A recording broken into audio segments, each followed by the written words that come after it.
Subscribe कीजिए be learning tutorial YouTube channel को और बेल आइकन को दबाइए हमारी लेटेस्ट वीडियो सबसे पहले देखने के लिए।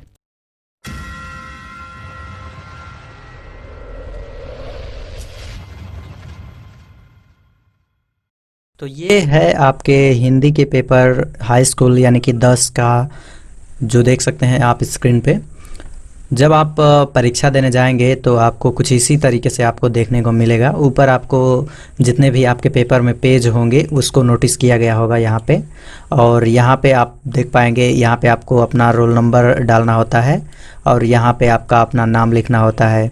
और ये जो स्थान है ये आपका पेपर कोड होता है, जो आपके अपने आंसर सीट जो होती है जिसमें आप क्वेश्चंस के आंसर देते हैं, उसमें आपको इस कोड को भरना होता है। एंड यहाँ पे आप देख पाएंगे ये जो आपका साल को डिनोट करता है कि किस साल का है। तो हम आपको 2020 का बता रहे हैं, तो यहाँ पे 2020 है। अगर आप किसी अन्य साल में परीक्षा देने जा रहे हैं तो उसी अनुसार आपको यहाँ पे देखने को मिलेगा। नीचे आपको सब्जेक्ट देखने को मिल जाता है, जैसा कि मैं आपको हिंदी का बता रहा हूँ तो ये हिंदी का है। यहाँ पे आपको समय देखने को मिल जाता है। यहाँ पे जैसा कि आप देख सकते हैं समय आपको मिलता है 3 घंटे 15 मिनट के।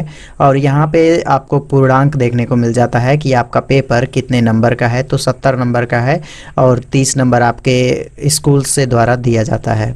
यहाँ पे आपको 15 मिनट एक्स्ट्रा मिलते हैं, क्योंकि आप अपने क्वेश्चन पेपर को अच्छी तरीके से पढ़ पाएँ और जो आंसर सीट मिली है उसको आप अच्छी तरीके से चेक कर पाएँ। इसके लिए आपको ये 15 मिनट दिए जाते हैं। ओके, तो ये तो रहा कुछ इस तरह से इसका यूज़र इंटरफेस आप देख सकते हैं। अब चलिए हम बात करते हैं कि अगर आप परीक्षा देते हैं तो कौन सी चीज़ें आपको नोटिस करनी होती हैं। तो यहाँ पे आपको देख सकते हैं कुछ रिक्वायरमेंट दी हुई है कि 15 मिनट जो है वो परीक्षार्थी को प्रश्न पत्र पढ़ने के लिए निर्धारित है। तो मैंने आपको अभी बताया ही है कि जो 15 मिनट मिलते हैं उसमें आपको क्वेश्चंस को अच्छी तरीके से पढ़ना होता है और ये देखना होता है कि कौन क्वेश्चंस आपको ज़्यादा आसानी से सॉल्व हो सकता है या ज़्यादा आसानी से आप उसका उत्तर दे सकते हैं या जल्दी में दे सकते हैं। तो ये आपको 15 मिनट उसी लिए मिलते हैं। या फिर आप चेक कर सकते हैं कि कहीं आपको किसी दूसरे सब्जेक्ट का पेपर गलती से तो नहीं मिल गया है, तो ये 15 मिनट आपको बेसिकली उसी तरह के दिए जाते हैं। बाकी 3 घंटे होते हैं जो उसमें आपको क्वेश्चंस करने होते हैं, वो 3 घंटे आपको क्वेश्चंस करने के लिए दिए जाते हैं। तो ये तो रहा बेसिक चीज़ें। आइए बात करते हैं कि कैसे कैसे क्वेश्चंस आपकी यूपी बोर्ड की परीक्षा 2020 में पूछे गए थे। यहाँ पे आप देख पा रहे हैं क्वेश्चन नंबर 1 जो है पूछा गया था, निम्नलिखित कथनों में से कोई एक कथन सही है, उसे पहचान कर लिखिए। तो यहाँ पे आपको कुछ विकल्प देखने को मिल जा रहे हैं, जैसे कि आचार्य रामचंद्र शुक्ल एक प्रख्यात नाटककार हैं। दूसरा विकल्प था रामविलास शर्मा उपन्यासकार के रूप में प्रसिद्ध हैं। और अगला था क्या भूलूं क्या याद करूं कहानी विधा की रचना है। इसी तरीके से आपको चौथा ऑप्शन था अजंता के लेखक डॉक्टर भगवत शरण उपाध्याय हैं। ठीक है, तो इस तरीके से आपको ये 4 ऑप्शंस थे और एक और ऑप्शंस आपको यहाँ पे दिया गया नहीं है, लेकिन बस आपको यहाँ पे 4 ही ऑप्शंस देखने को मिल रहे हैं। तो इन्हीं चारों ऑप्शंस में से आपको जो ऑप्शन सही लग रहा है उसमें आप टिक कर सकते हैं। बस आपको लिखना होगा क्वेश्चन नंबर 1 और नीचे आंसर, और जो भी आपको ऑप्शन इसका सही दिखे उसको आंसर आप लिख सकते हैं। तो ये आपका क्वेश्चन नंबर 1 पूछा गया था आपके यूपी बोर्ड की परीक्षा 2020 में, क्वेश्चन नंबर 1 का क वाला। यहाँ से क्वेश्चन नंबर 1 का ख वाला क्वेश्चन पूछा गया था, निम्नलिखित कृतियों में से किसी एक कृति लेखक के नाम लिखिए। तो यहाँ पे आपको 4 कृतियाँ देखने को मिल रही हैं, जैसे कि बालकृष्ण भट्ट, रसमीमांसा, अर्धनारीश्वर और सेवा सदन। तो इन चारों कृतियों में से किसी एक कृति के लेखक का नाम लिखना है। कि इन चारों में से आपको जिस लेखक का नाम आपको पता है उस लेखक का नाम लिख सकते हैं कि कौन लेखक इन चारों में से लिखे हुए हैं इसको। ठीक है, अगला क्वेश्चन आपका पूछा गया था, किसी एक आत्मकथा लेखक का नाम लिखिए जो कि एक। ओके, तो ये आपका अगला क्वेश्चन पूछा गया था, रेशमी टाई किस विधा की रचना है, 1 नंबर में। और यहाँ पे जो अगला क्वेश्चन नंबर 1 का अंग वाला, उपन्यास विधा के किसी एक लेखक का नाम लिखिए। अगला क्वेश्चन नंबर 2 से रीतिकाल की 2 प्रमुख विशेषताएं लिखिए। यहाँ पे क्वेश्चन नंबर 2 का ख वाला पूछा गया था, निम्नलिखित रचनाओं में से किन्हीं 2 रचनाओं के रचनाकारों के नाम लिखिए। यहाँ पे कुछ आपको रचनाएं दी गई थी, इनमें से आपको किन्हीं 2 का करना था। हिम किरीटिनी और चिदम्बरा, पथिक, यशोधरा, इनमें से आपको किन्हीं दो रचनाओं के रचनाकार यानी कि उनके लेखक का नाम लिखना था। 2 नंबर में आपका पूछा गया था। ठीक है, अगला क्वेश्चन नंबर 2 से ग वाला, छायावाद के किसी एक कवि का नाम लिखिए। ये 1 नंबर में पूछा गया था, केवल आपको लेखक का नाम लिखना था। और अगला क्वेश्चन नंबर 3 से पूछा गया था, निम्नलिखित गद्यांशों में से किसी एक दिए गए नीचे हैं जो हैं, यहाँ पे आप देख पा रहे हैं, इनके प्रश्नों के उत्तर दीजिए। तो यहाँ पे आप सबसे पहले आपको जो यहाँ पे एक गद्यांश दिया गया है, आप अगर किसी अन्य साल में पेपर देते हैं तो उनका किसी अन्य मतलब बेसिकली ये आपके किसी बुक के किसी चैप्टर से या फिर किसी मतलब जो दोहा वाला चैप्टर होता है उनसे ये लिया गया होता है। तो सबसे पहले तो आपको जो सूरदास या फिर महादेवी वर्मा ये जो हैं इनके रचनाओं को अच्छी तरीके से याद करना होगा। और यहाँ पे जैसे कि इस क्वेश्चन में पूछा गया है कि यहाँ पे एक पद्यांश दिया गया है और आपको इनको सबसे पहले आपको पढ़ लेना है और पढ़ने के बाद से आपको नीचे ही यहाँ पे आपको 3 ऑप्शंस मिलेंगे। तो 3 ऑप्शंस में से आपको जो आप ये वाला गद्यांश पढ़ेंगे उनको पढ़ करके आपको इन तीनों क्वेश्चंस का आपको आंसर देना होगा। तो सही तरीके से अगर आप आंसर देते हैं तो 2-2 नंबर के ये होते हैं, 6 नंबर आपको दिए जाते हैं। तो ये था आपका क्वेश्चन नंबर 3 का क वाला। और क्वेश्चन नंबर 3 का ही ख वाला एक पूछा गया था। तो बेसिकली क्वेश्चन नंबर 3 से आपको 2 क्वेश्चंस होते हैं, या तो आप गद्यांश से करें या तो पद्यांश से करें। मतलब कि या तो आप दोहा वाले से कर सकते हैं या फिर आपके किसी हिंदी के कहानी वाले चैप्टर से हो सकता है आ जाए, तो उनसे आप कर सकते हैं। तो यहाँ पे भी सेम वही चीज़ें हैं, 2 ऑप्शन से थे लेकिन दोनों में से केवल एक ही को ही करना है आपको। यहाँ पे भी आपको 3 मिल जाते हैं ऑप्शंस। तो इस तरीके से ये पूछा गया था। क्वेश्चन नंबर 4, निम्नलिखित पद्यांशों में से किसी एक पद्यांश की संदर्भ सहित व्याख्या कीजिए तथा काव्य सौंदर्य भी स्पष्ट कीजिए। तो यहाँ पे आप इसका स्क्रीनशॉट ले सकते हैं। मैं थोड़ा सा इसको फुल स्क्रीन में कर लेता हूँ, आप इसका स्क्रीनशॉट ले लीजिए, इस वाले का स्क्रीनशॉट ले लीजिए। ये आपका पूछा गया था और ये काफ़ी इंपॉर्टेंट भी है आपके एग्ज़ाम के दृष्टिकोण से। अगला क्वेश्चन यहाँ पे जो पूछा गया था ये वाला, तो आप इसका भी स्क्रीनशॉट ले सकते हैं। मैं आपको हाईलाइट करके दिखा दे रहा हूँ इस वाले का, इतने का आप स्क्रीनशॉट ले लीजिए। ये भी क्वेश्चंस आपके एग्ज़ाम के लिए इम्पोर्टेंट है। बढ़ेंगे अगले क्वेश्चन की तरफ। तो क्वेश्चन नंबर 5 में से क वाला, निम्नलिखित लेखकों में से किसी एक लेखक का जीवन परिचय दीजिए तथा उनकी एक कृति का नाम लिखिए।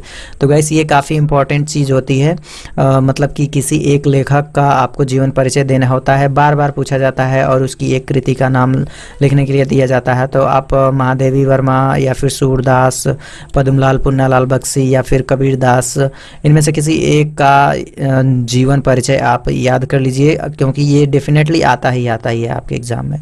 तो यहाँ पे आपको 3 लेखक दिए गए हैं, तीनों में से आपको जिनको आ रहा है, जिनका आपको जीवन परिचय आ रहा है और उनकी किसी एक रचना का नाम, तो आप उनमें से किसी एक को लिख सकते हैं। आपको यहाँ पे 2 नंबर दिए जाते हैं उनका जीवन परिचय को लिखने के लिए और 1 नंबर उनकी रचना को लिखने के लिए। तो यहाँ पे अगला क्वेश्चन नंबर 5 का ही ख वाला पूछा गया था, निम्नलिखित कवियों में से किसी एक कवि का जीवन परिचय दीजिए तथा उनकी एक रचना का नाम लिखिए। तो यहाँ पे सेम चीज़ वही है, यहाँ पे भी आपको एक कवि का नाम पर जीवन परिचय आपको लिखना है। 3 ऑप्शन दिए गए हैं, सूरदास, महादेवी वर्मा, सुभद्रा कुमारी चौहान। तो इनमें से किसी एक का आपको जीवन परिचय देना है और उनकी एक रचना का नाम लिखना है। तो आपको ये बार बार क्वेश्चंस पूछे जाते हैं परीक्षाओं में, कोई एक कवि दे देगा या फिर कोई एक रचनाकार, लेखक जो भी है उनको दे देगा, 3 विकल्प देगा, उनमें से किसी एक को आपको करना होगा। तो सूरदास, कबीरदास, महादेवी वर्मा, पद्मलाल पुन्नालाल बख्शी, इनका आप जीवन परिचय याद कर लीजिए, क्योंकि इन्हीं का इधर उधर घुमा फिरा के बार बार पूछता है।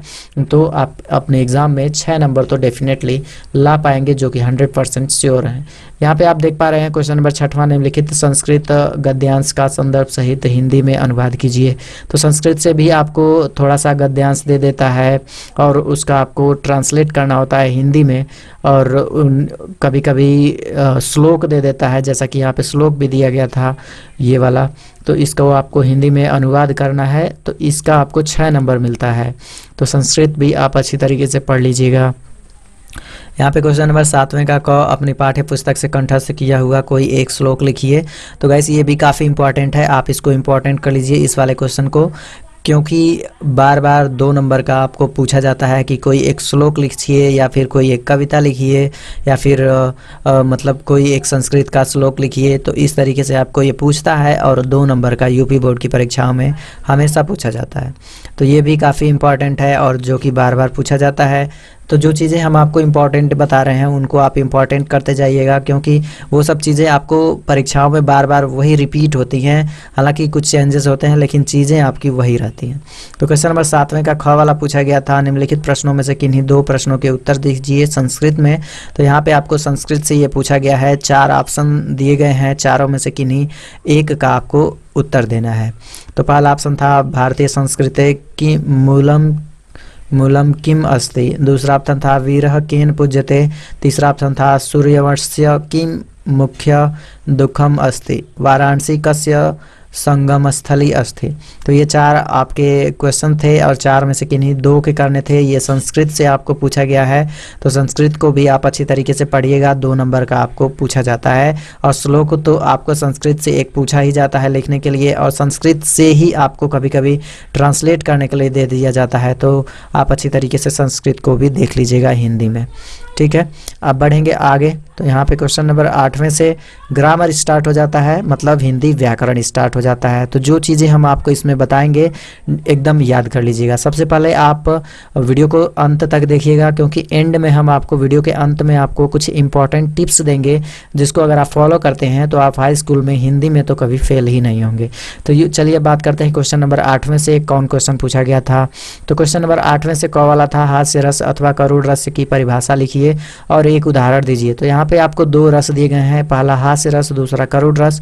तो किन्हीं एक रस को आपको लिखना है परिभाषा के साथ में और उसका एक एग्जाम्पल देना है। ये नहीं कि आपको दोनों कर दें, हास्य रस भी कर दें और करुण रस भी कर दें, तो गलत माना जाएगा। आपको ये हो सकता है कि ये नकल मारा हुआ है तो आपको नंबर भी नहीं दिया जाएगा। तो आप इस चीज़ का ध्यान रखिएगा कि जिसमें आपको अथवा लिख दिया जाए तो समझिएगा कि किसी एक को ही करना है। क्वेश्चन नंबर 8वां का ख वाला पूछा गया था, उपमा अलंकार अथवा उत्प्रेक्षा अलंकार की परिभाषा लिखकर उसका उदाहरण भी दीजिए। तो 2 नंबर में था, एक डिफिनेशन लिखेंगे तो 1 नंबर और उसका जब आप एग्जाम्पल लिखेंगे तो 1 नंबर। तो 2 अलंकार थे, उपमा और उत्प्रेक्षा। तो ये अलंकार वाला अलंकार से लिया गया था, ठीक है। अगला क्वेश्चन था रोला छंद अथवा, यहाँ पे ग वाला 8वें का ग, रोला छंद अथवा सोरठा छंद का लक्षण लिखकर उसका एक उदाहरण भी दीजिए। तो इन दोनों में से रोला छंद अथवा सोरठा छंद, इन दोनों में से किसी एक को आपको करना है और उसका आपको एग्जाम्पल देना था। ये आपका 2 नंबर में था, 1 नंबर डेफिनेशन के लिए और 1 नंबर उसके एग्जाम्पल के लिए। अब बढ़ेंगे अगले क्वेश्चन की तरफ, जो कि आपको 2020 में यूपी बोर्ड की परीक्षा में पूछा गया था। तो ये 9वां क्वेश्चन आपको पूछा गया था, निम्नलिखित उपसर्गों में से किन्हीं 3 के मेल से एक शब्द बनाइए। यहाँ पे आपको 5 ऑप्शन दिए गए हैं, जैसा कि यहाँ पे आप नोटिस करेंगे। तो 5 ऑप्शन में से केवल आपको 3 ही उपसर्ग से कोई एक शब्द बनाना है, जो कि 1-1 नंबर का यानी कि 3 नंबर का पूछा गया था। क्वेश्चन नंबर 9वें से ही ख वाला क्वेश्चन आपको पूछा गया था, जैसा कि यहाँ पे आप नोटिस करेंगे, निम्नलिखित में से किन्हीं 2 प्रत्यय का प्रयोग करके एक शब्द बनाइए। तो यहाँ पे आपको 4 ऑप्शन थे, 4 ऑप्शन में से किन्हीं 2 प्रत्यय का यूज करके आपको एक शब्द बनाना था। 2 नंबर में पूछा गया था। क्वेश्चन नंबर 9वें का ही ग वाला क्वेश्चन, जैसा कि यहाँ पे आप देख पा रहे हैं, निम्नलिखित में से किन्हीं 2 के समास विग्रह कीजिए तथा समास का नाम लिखिए।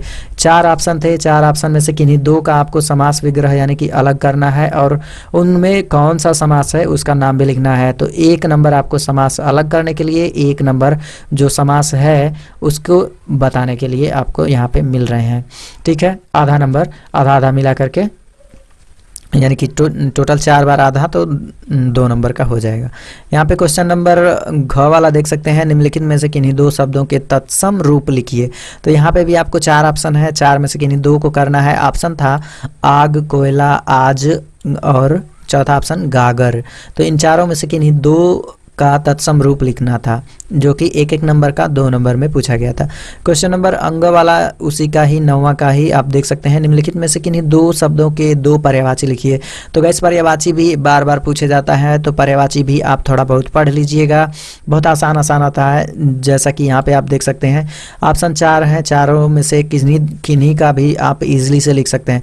इंद्र का, तालाब का, बंदर का और वृक्ष का 4 ऑप्शन थे, 4 में से किन्हीं 2 को आपको करना था। तो जिनका पर्यायवाची आप अच्छी तरीके से जानते हैं उनको आप इजीली कर सकते हैं, एक एक नंबर का ये पूछा जाता है। बढ़ेंगे अगले क्वेश्चन नंबर 10वें की तरफ। तो क्वेश्चन नंबर 10वां को अगर आप नोटिस करेंगे तो यहाँ पे है लिखा गया है, निम्नलिखित में से किन्हीं 2 में संधि विच्छेद कीजिए और संधि का नाम लिखिए। तो ऑप्शन यहाँ पे गाइस 4 हैं, 4 ऑप्शन में से आपको 2 ऑप्शन करने हैं। सबसे पहले उनका संधि विच्छेद कर लेना है और उसके बाद से उनमें कौन सी संधि है, गुण संधि है, यण संधि है या विसर्ग संधि है, कौन सी संधि है उसका आपको नाम लिखना है। तो ऑप्शन था मानवंतर और दूसरा था स्वागतम और तीसरा था वनौकसः और चौथा था मतैक्यम। तो ये आपके 4 ऑप्शन थे, करने थे केवल 2 एक एक नंबर के। ठीक, क्वेश्चन नंबर 10वें का ख वाला क्वेश्चन आपको पूछा गया था यूपी बोर्ड के 10वीं के पेपर में। निम्नलिखित शब्दों में से तृतीया विभक्ति बहुवचन के रूप में लिखिए। तो विभक्ति वचन ये जो होता है संस्कृत में होता है, तो संस्कृत भी आप थोड़ा बहुत पढ़ लीजिएगा। मैं रिकमेंड करूंगा कि जो ये विभक्ति वाला है इसको थोड़ा बहुत देख लीजिएगा और जो इसमें पोएम होते हैं उनको भी आप अच्छी तरीके से पढ़ लीजिएगा, क्योंकि संस्कृत से भी आपको क्वेश्चंस आते ही आते हैं। तो यहाँ पे भी आपको 2 ऑप्शन दिए गए थे, लेकिन केवल आपको इन दोनों में से निम्नलिखित दोनों को करना था गाइस, देख सकते हैं फल अथवा मधु। लेकिन आप यहाँ पे अथवा लग गया है, तो या तो आप फल का करें या तो मधु का, मति अथवा युष्मद। तो इन दोनों में से केवल आपको एक का करना था, जो कि एक एक नंबर में पूछा गया था। तो क्वेश्चन नंबर 10वें का ग वाला क्वेश्चन, निम्नलिखित में से किसी एक धातु लकार पुरुष तथा वचन का उल्लेख कीजिए। तो जो कि ये संस्कृत ग्रामर यानी कि हिंदी ग्रामर से ही है। तो यहाँ पे आपके 4 ऑप्शन दिए गए थे, चारों ऑप्शन में आपको एक का धातु लकार पुरुष तथा वचन ये चारों चीज़ें आपको बतानी थी। तो यहाँ पे ऑप्शन थे अहसम और दूसरा था द्रक्ष्यामि, तीसरा था पचथ और चौथा था पठ। तो इन चारों ऑप्शन में से किसी एक का धातु लकार पुरुष तथा वचन आपको लिखना था। क्वेश्चन नंबर 10वें का घ वाला आपको पूछा गया था यूपी बोर्ड के 2020 परीक्षा में, निम्नलिखित में से किन्हीं 2 वाक्यों का संस्कृत अनुवाद लिखिए। तो यहाँ पे आपको 4 ऑप्शन, सॉरी 4 नहीं, यहाँ पे आपको 5 ऑप्शन देखने को मिल जाते हैं। इन 5 ऑप्शन में से आपको किन्हीं 2 का संस्कृत में अनुवाद करना है। तो समुद्र के उत्तर में भारतवर्ष है, दूसरा ऑप्शन दिया गया था हमें देशभक्त होना चाहिए, तीसरा ऑप्शन था भारतीय संस्कृत सर्वश्रेष्ठ है, चौथा था हमें गीता पढ़नी चाहिए, 5वां वृक्ष के पत्ते गिरते हैं। ये 5 ऑप्शन में से आपको केवल 2 करने थे संस्कृत में अनुवाद। ठीक है, तो गाइस संस्कृत में भी आता है, अगर संस्कृत में आएगा तो उसको हिंदी में अनुवाद करने के लिए कहेगा और हिंदी में आएगा तो संस्कृत में अनुवाद करने के लिए कहेगा। तो क्वेश्चन नंबर 10वां अब हो चुका है ख़त्म। बढ़ेंगे अगले क्वेश्चन की तरफ जो है क्वेश्चन नंबर 11। तो क्वेश्चन नंबर 11 यहाँ पे देख सकते हैं, निम्नलिखित विषय में से किसी एक विषय पर निबंध लिखिए। निबंध भी आपको बार बार आता है, 6 नंबर में आता है, तो अभी आप इसको इम्पोर्टेंट कीजिए, क्योंकि हिंदी के पेपर में आपको निबंध भी देखने को मिलता है। वो आपके विद्यालय पे लिखने के लिए आ सकता है, आपके प्रिय पुस्तक पे लिखने के लिए आता है, या फिर गरीबी पे लिखने के लिए, या फिर किसी त्योहार पे लिखने के लिए आ सकता है, जैसे कि होली, दीपावली, या फिर किसी लेखक पे लिखने के लिए, या फिर आपके प्रिय लेखक के ऊपर लिखने के लिए, या फिर आपके प्रिय टीचर पे लिखने के लिए, या फिर आपके विद्यालय पे लिखने के लिए। तो इस तरीके से आपको निबंध लिखने के लिए आते हैं। जो मुख्य चीज़ें हैं वो होती हैं पोस्टमैन, दिवाली, होली, प्रिय पुस्तक, विद्यालय। तो यही सब चीज़ें मोस्ट इम्पॉर्टेंट हैं, आप इनमें निबंध याद कर लीजिएगा। बेसिकली निबंध कोई याद करने की चीज़ नहीं है, आप उसको बस पढ़ लेंगे तो आपको खुद पता चल जाएगा कि आखिर हो क्या रहा है और हमें लिखना क्या है। तो यहाँ पे आप देख पा रहे हैं निबंध कौन कौन सी कैटेगरी पे आया था, तो मैं आपको यहाँ पे हाईलाइट करने की कोशिश कर रहा हूँ। देखिएगा, पहला ऑप्शन दिया गया था मेरी प्रिय पुस्तक, दूसरा दिया गया था परिश्रम का महत्व, तीसरा जनसंख्या वृद्धि की समस्या और उसके निराकरण के उपाय, और चौथा था किसी की गई यात्रा का रोचक वर्णन, और पांचवा था स्वदेश प्रेम, मतलब अपनी कंट्री के प्रति कितना प्रेम है और क्या वजह है, वही सब चीज़ें आपको बतानी होती हैं। तो ये था आपका 6 नंबर में निबंध, जो कि क्वेश्चन नंबर 11 से आपको 6 नंबर में पूछा गया था। लिखना केवल आपको एक ही टॉपिक पे है, आपको लगभग 5 टॉपिक आपको इसमें देखने को मिल जाते हैं, तो आप अच्छी तरीके से निबंध भी पढ़ लीजिएगा। बढ़ेंगे अगले क्वेश्चन नंबर 12 की तरफ। तो यहाँ पे आप क्वेश्चन नंबर 12 को देख पाएंगे। अपने पठित खंड काव्य के आधार पर निम्नलिखित प्रश्नों में से किसी एक का उत्तर दीजिए।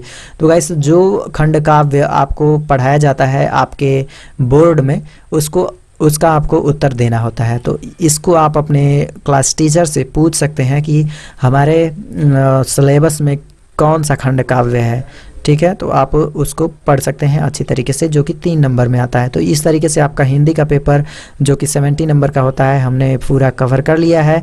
अब आइए बात करते हैं कि इसमें कौन सी चीज़ें आपको अच्छी तरीके से याद करनी है और कौन सी चीज़ें आपके एग्ज़ाम के लिए काफ़ी ज़्यादा इम्पोर्टेंट है। तो मैं आपको बता दूं, सबसे पहले आप पेन ले लीजिए और कॉपी ले लीजिए। जो मैं आपको चीज़ें बता रहा हूं उसको आप नोट कीजिएगा, क्योंकि आपके एग्ज़ाम के दृष्टिकोण से काफ़ी इम्पोर्टेंट है। पहला, आप अलंकार पढ़ लीजिएगा, ठीक। दूसरा, आप संधि पढ़ लीजिए। तीसरा, आप कोई एक निबंध याद कर लीजिए। टॉपिक हमने ऑलरेडी बता ही दिए हैं किस पे याद करना है। और चौथा, आप कोई संधि, विच्छेद, समास, विग्रह, इन सब चीज़ों का अध्ययन कर सकते हैं। पर्यायवाची याद कर सकते हैं, ठीक। और जो धातु, रूप, लकार, एक वचन, बहुवचन, तृतीया विभक्ति जो होता है संस्कृत में, उसको आप पढ़ सकते हैं। और दोहा, सोरठा, छंद, इन सब को आप पढ़ सकते हैं एक एग्जाम्पल के थ्रू। और किसी एक लेखक, मतलब एक नहीं, आप 3 या 4 लेखक का जीवन परिचय याद कर लीजिए और उनकी कोई 1-2 रचना याद कर लीजिए, ठीक। तो इस तरीके से आप हिंदी में अच्छे नंबर से स्कोर कर पाएंगे और जो भी आपके चैप्टर हैं उनको आप अच्छी तरीके से याद कर लेंगे। विशेषकर संस्कृत के तो आप 6 नंबर श्लोक आता है जो कि ट्रांसलेट करने के लिए, तो उसको आप इजीली